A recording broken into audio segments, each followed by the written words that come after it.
Welcome back to another First Chapter Friday, where I will read the first chapter of a book in hopes that you will read the rest on your own.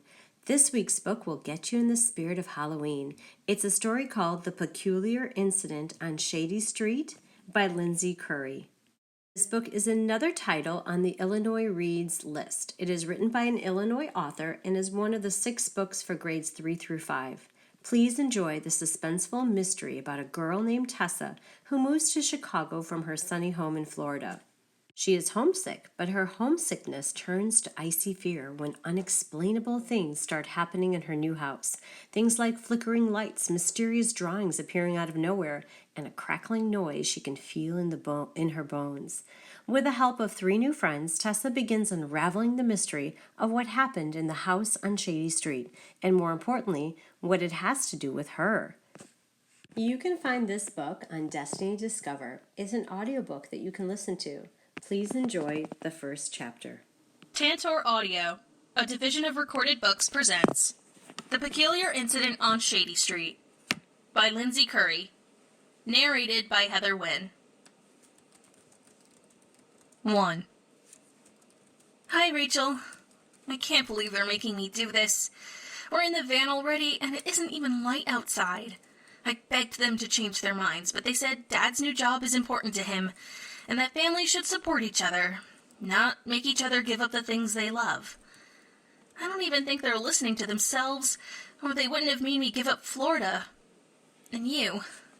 I miss you already. Love, Tessa.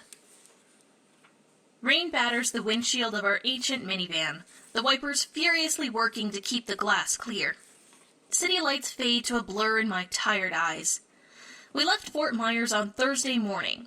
19 hours in a seatbelt, 4 Twinkies, 21 old episodes of The Simpsons, and 1 cramped hotel later, we finally get here.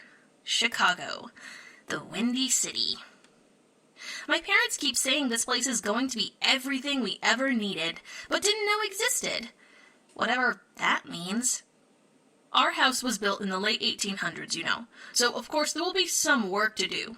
Dad says, loud enough so I can hear, but quiet enough not to wake my little brother, Jonah. Mom is nodding enthusiastically. I know, but it's so worth it. Think of all that original wood, and those high ceilings. It's a dream. I roll my eyes. It isn't a dream, but there's no telling them that. The car swerves violently around something in the road, and I crane my neck to see what it was. Shadows dance in the darkness stretched out in front of us. What was that?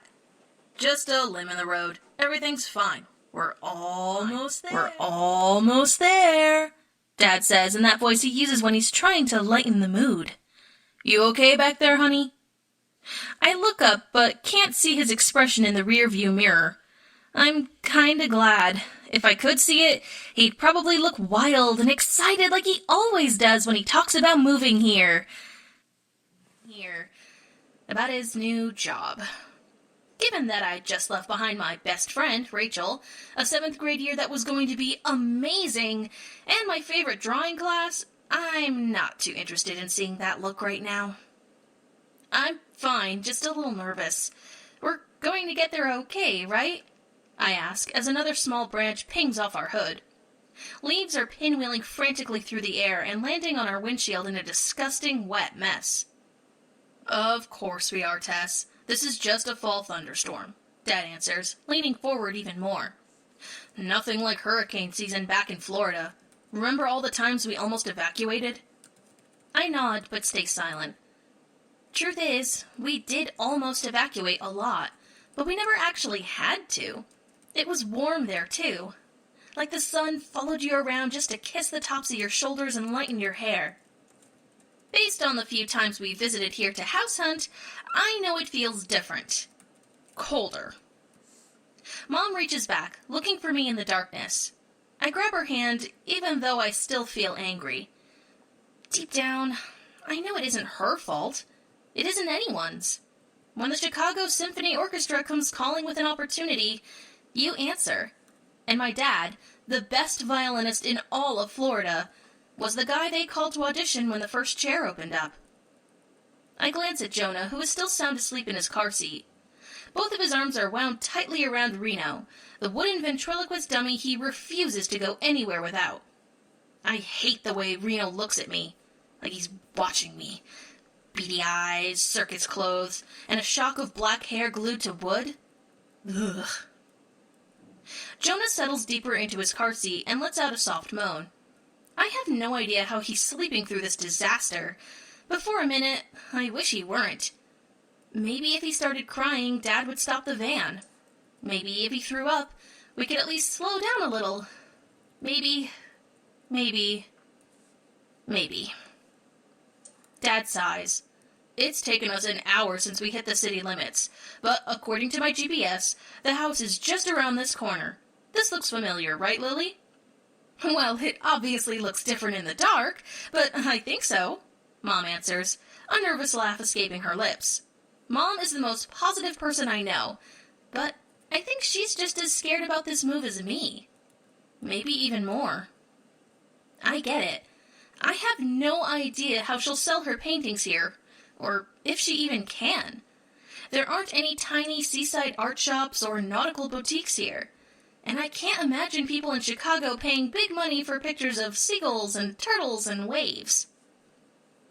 The car hugs the next curve as we slowly turn onto a narrow, one-way street. This is the right block. Small black wrought iron fences wrap around the trees. Parking signs jut up from the cement every few feet. A giant metallic birdhouse-looking thingy sits on the corner. Mom says it's art, but I think it's horrible. Art is soft and pastel and shaded, not metallic and sharp. This is the right place, I pipe up, unable to keep the disappointment from leaking into my voice. I remember this block well enough from the 2 times we came to see the house. Mom and Dad drooled over it.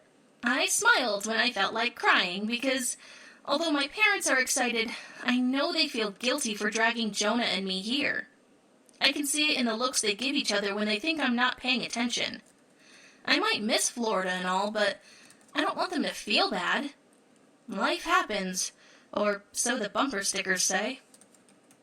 Finally, Dad breathes out. He pulls the car onto the small patch of cement they keep calling a driveway and turns it off. The headlights stay on for a few seconds longer, fixed on the wooden garage door at the bottom of the slope. I remember hearing that it leads into a parking spot in the basement. A drive-in basement. So weird. Dad twists around in his seat and squares his body off between Mom and me so he can talk to both of us. Now, remember, there's just the bare bones in here right now. A few things the previous owners left in here to make our transition easier until the moving vans arrive tomorrow. Mom raises an eyebrow. You mean a few things that were too much of a hassle for them to move out, right, Chris? Dad tosses her a wink and a grin in response. I squint through the rain, wondering exactly what was left in this place. Hopefully nothing gross. Mom and I toss open our doors and make a run for it while Dad grabs Jonah from his car seat. I can hear my brother screeching from my spot on the front porch. The whole neighborhood probably thinks there's a wild animal on the loose. Reno's knobby wooden knees clank together as Dad jogs through the gauzy sheets of rain. He sets Jonah down on the top step, then rakes a hand through his dripping wet hair. Well, he says, fishing in his pocket for something. Hopefully the keys, because it's freezing out here. Well, Mom echoes, taking a tear-stained Jonah by the hand. He's clutching Reno like a life preserver. This is it. Our new house is huge. 3 floors and built like Fort Knox. Apparently, Chicagoans call it a greystone, which is really just a fancy name for a cement house. I run a finger over the brick, shivering at how cold and unwavering it is. Back in Florida, nothing was brick. Nothing was really this gray, either. We had houses that were blue, green, and even yellow. I let my eyes settle on one of the second-floor windows. That room is mine.